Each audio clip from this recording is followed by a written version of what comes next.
birlikte geçiyor atağız. Roma, спасибо вам.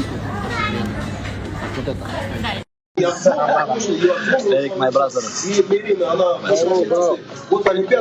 Eric, hi, how are you? Today is very good day. We are sitting in very good company.